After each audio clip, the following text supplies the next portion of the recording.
लोभ क्रोध निंदा सब वर्जित है। तो जो लोग निंदा करते, मैं उनको हाथ जोड़कर विनती करता हूं कि आप अपने धर्म शास्त्रों को पढ़िए।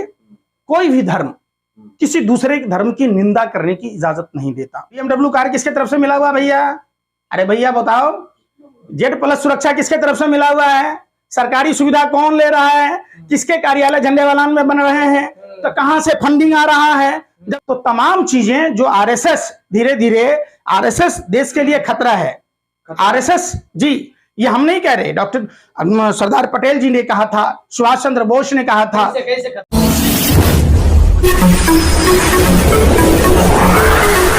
आपको एक बात बताइए, प्रभु श्री राम, मोदी जी ने चर्चा की, वहां पिता की मौन स्वीकृति को ही आदेश मान लिए थे। प्रभु श्री राम घौर में गहना जेवर चोरी करके थोड़े ना भाग गए थे, जो 2004 में क्लोजर रिपोर्ट लगा। आप हमको बताइए, पिता की सेवा, ये तो पिता की सेवा ही नहीं की है भाई, तो ये राम की बात कैसे कर सकते? अरे सुन लीजिए ना भाई, माता पिता की सेवा नहीं किए, घर छोड़कर 40 साल भीख मांगे बड़ी जवानी, फिर यही कहते हैं? हम नहीं कह रहे।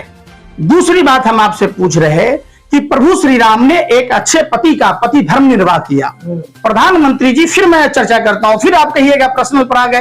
प्रधानमंत्री जी ने अब तक पति धर्म का निर्वाह नहीं किया। 18 साल की उम्र में बांसकांठा की रहने वाली जसोदा देवी जी से शादी किया और 2 साल बाद घर छोड़ के चले गए, तब पति धर्म का निर्वाह नहीं किया।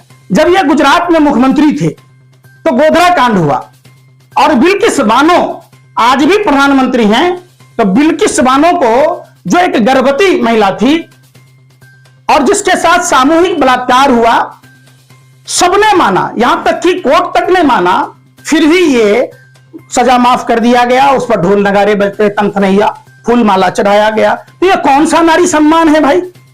ये प्रभु श्री राम रहते तो आज छाती पीट कर रोते।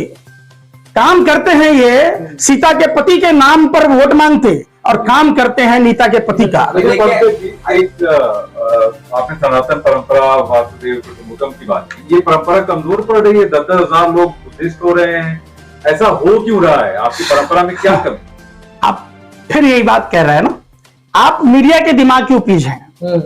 ये अभी जो देखिएगा, जो धर्म के लोग बात करते हैं, जो कट्टरता की बात कहते हैं, ये चंदा गिरोह वाले लोग हैं।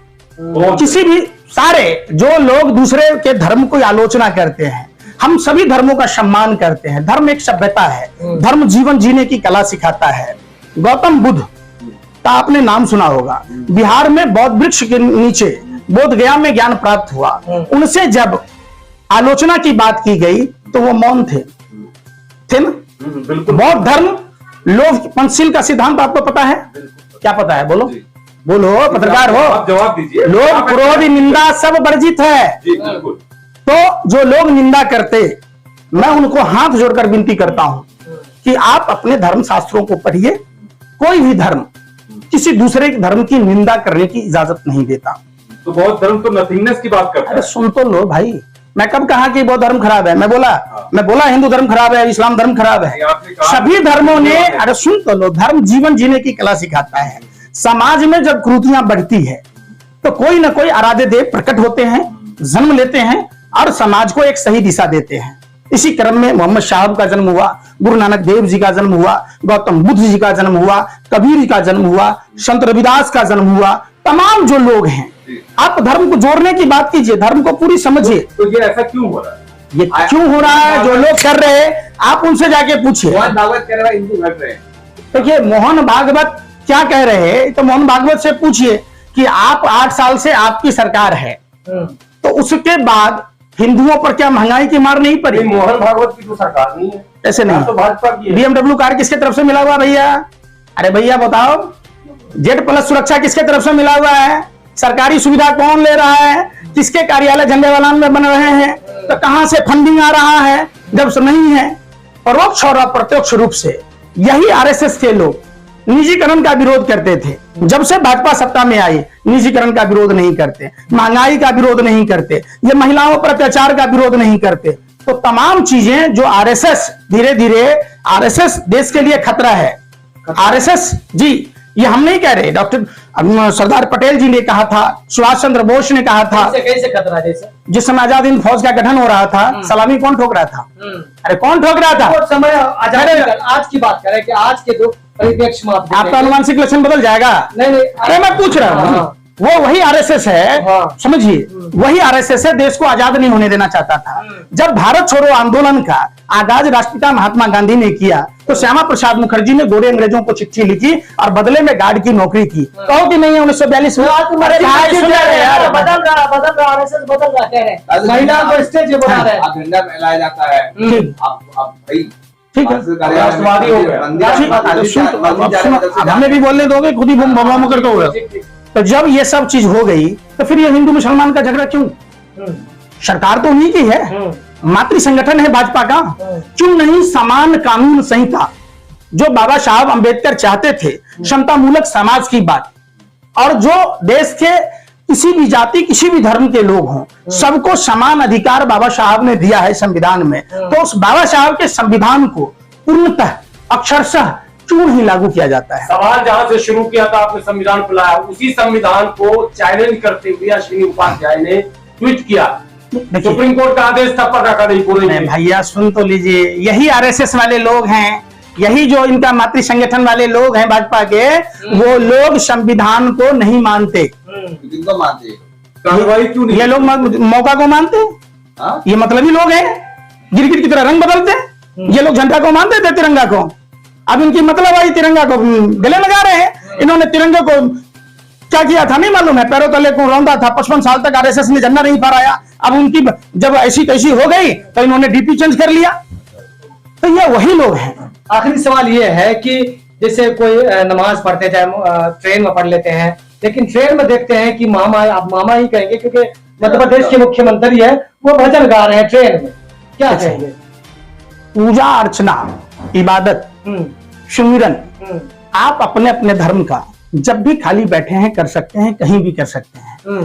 देखिए सभी धर्मों में समानताएं हैं। किसी धर्म में ऐसा नहीं है कि आप मंदिर मस्जिद में ही जाएंगे, गुरुद्वारे में ही जाएंगे तो होगा। आप जहां भी बैठे हैं आप सुन सकते हैं। रह गई ये लोग पॉलिटिकल स्टैंड खेलते हैं, विरोध कर रहे हैं, समझिए। तीनों लोगों को ये गुरुद्वारे में जाते, फोटो खिंचा के आते और सरदारों को गाली देते, जबकि सिख धर्म मानव सेवा को ही धर्म मानता है।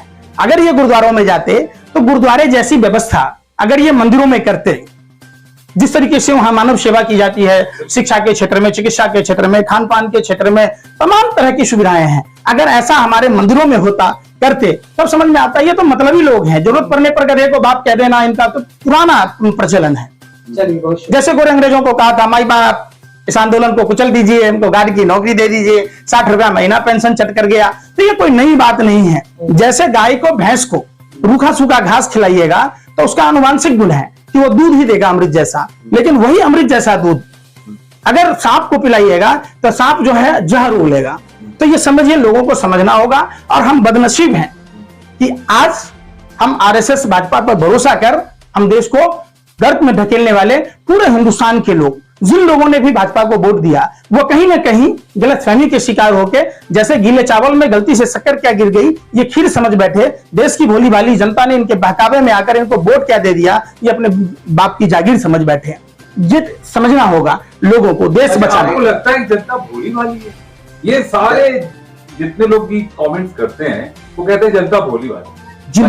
50 साल तक कुछ नहीं है। ये आप लोगों को मिला। सुनिए, आप लोग भाजपा के ढाबे के बाहर रहने वाले हैं, आप इंतजार करते हैं भाजपा क्या है। सुनिए, अरे सुनिए ये बात, भाजपा के मंत्री भगवान के भाई हैं, वही जानता है। अमित शाह कह रहे हैं 50 साल तक। अमित शाह तो दूरबीन लगा रहा था कि कोई बलात्कार नहीं होता है। यूपी में डेली बलात्कार होता है। कौन सा ऐसा दिन है जो 5 को 10 को बलात्कार नहीं होता है? कहां गया वो दूरबीन? तो वैकेंसी है अभी क्या 24 में? जनता है भाई, देश की जनता। ये वही भारत है जहां की जनता जब जाग जाती है ना, तो 2-2 विश्व युद्ध के विजेता जो पूरे वर्ल्ड पर राज करता था, अंग्रेजी हुकूमत को उखाड़ फेंका, उसको नेस्तनाबूद कर दिया, उसका नाम लेने वाला नहीं है। फिर वो समय आ गया है, जनता सवाल पूछेगी कि 2 करोड़ युवाओं को रोजगार देने की बात थी, 8 साल में 16 करोड़ को देना था, आपने कितने को दिया? देश की जनता सवाल पूछेगी कि 2014 में कोई भी बैंकिंग जो सेक्टर बैंक है वो डूब नहीं रहा था, आपके राज में डूब क्यों रहा है? ये तमाम संस्थाएं जो आप बेच रहे हैं, क्यों बेच रहे हैं, ये सवाल पूछा जाएगा और उस पर वोट होगा 2024 में। अच्छा। निश्चित तौर पर आप देखिएगा। एक साल अमित शाह ने, मतलब भारतीय जनता पार्टी ने वादा किया था अपने यूपी में कि हमारी सरकार बनाएंगे तो आपको होली और दिवाली पर एक सिलेंडर फ्री मिलेगा। अरे भैया, कर रहे हैं, ये कहीं भी सुनिए कि कहीं जाइएगा हर स्टेट को नंबर 1 बनाने की बात कहते हैं। ये स्कूटी देने वाले थे, दे दिया, 15 लाख देने वाले थे, दे दिया, सबके सर पर पक्का मकान था, हर जन सर पर छत होगा, हर छत के में नल होगा, हर बल्ब होगा, मिल गया। लक्ष्मी देवी को तो दिलवा दीजिए जाके, जो बंगाल चुनाव में ब्रांड एम्बेसडर बनाया था प्रधानमंत्री।